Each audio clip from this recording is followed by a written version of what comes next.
Mon nom c'est Aounou Bertin. Maître Tat est mon nom spirituel.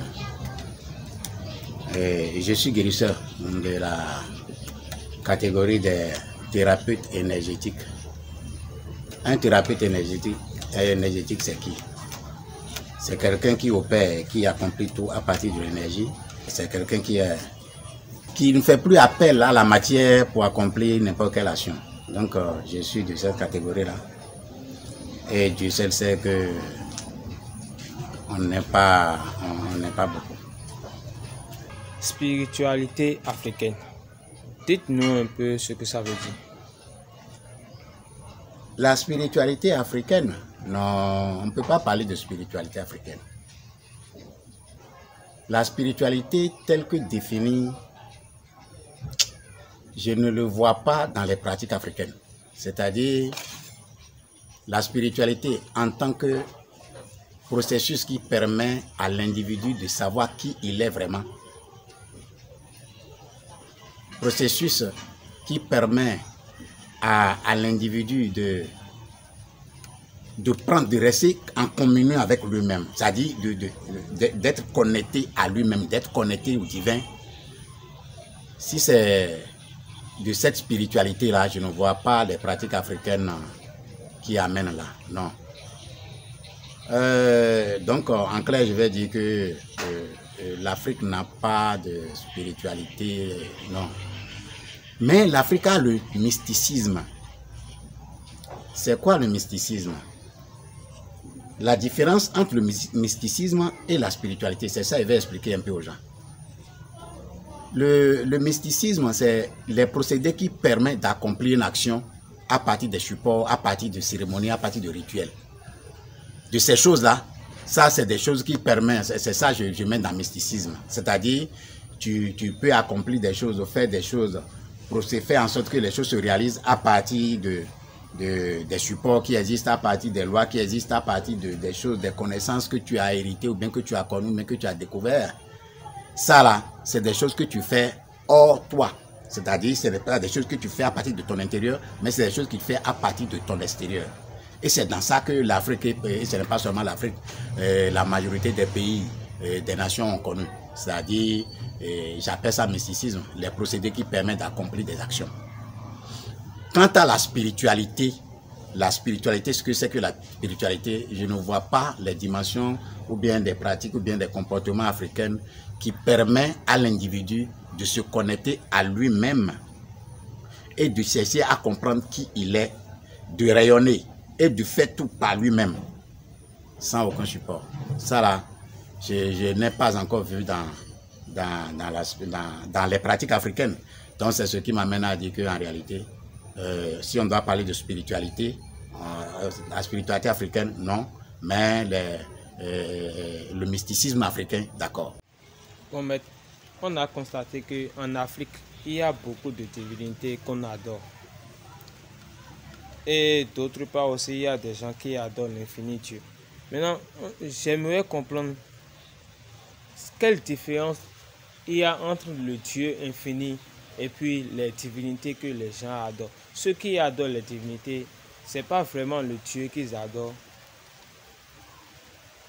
D'abord, tout si je dois te dire que l'infini, les humains ne peuvent pas adorer l'infini. Le Dieu, l'infini, l'absolu, le 100 secondes, c'est pas les humains ne peuvent pas l'adorer. C'est les dieux qui peuvent l'adorer. Les humains, eux, vont adorer Dieu. Mais l'infini, lui, il est adoré par les dieux. Est-ce que tu vois un peu? Comme les dieux sont les démembrements, c'est-à-dire les parties séparées, c'est-à-dire les portions de parties de Dieu même, pour s'occuper des aspects précis de la création.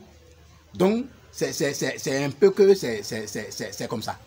Donc, les humains ne peuvent pas dire qu'eux, ils adorent l'infini. Non.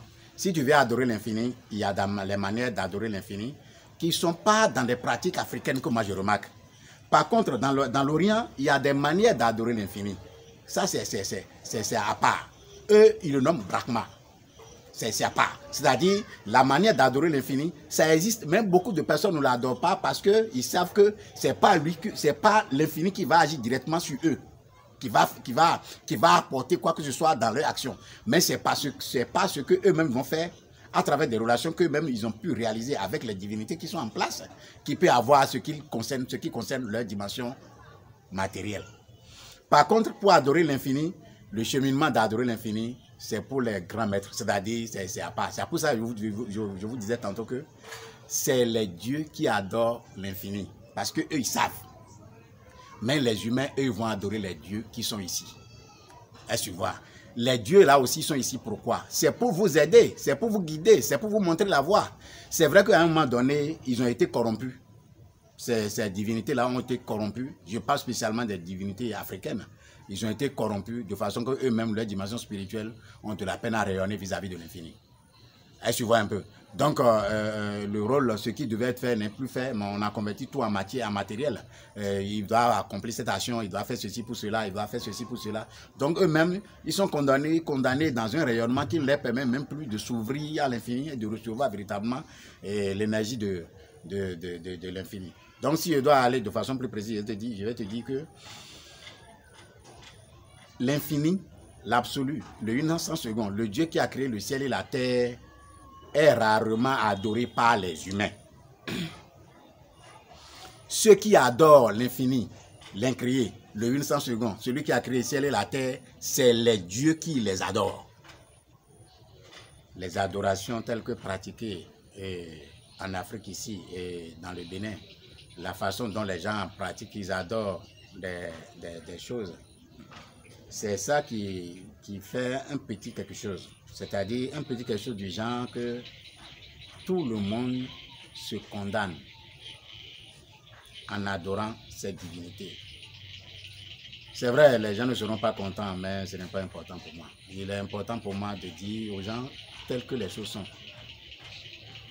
Chaque divinité africaine que vous prenez est seulement le 1/5 de ce que l'homme même représente.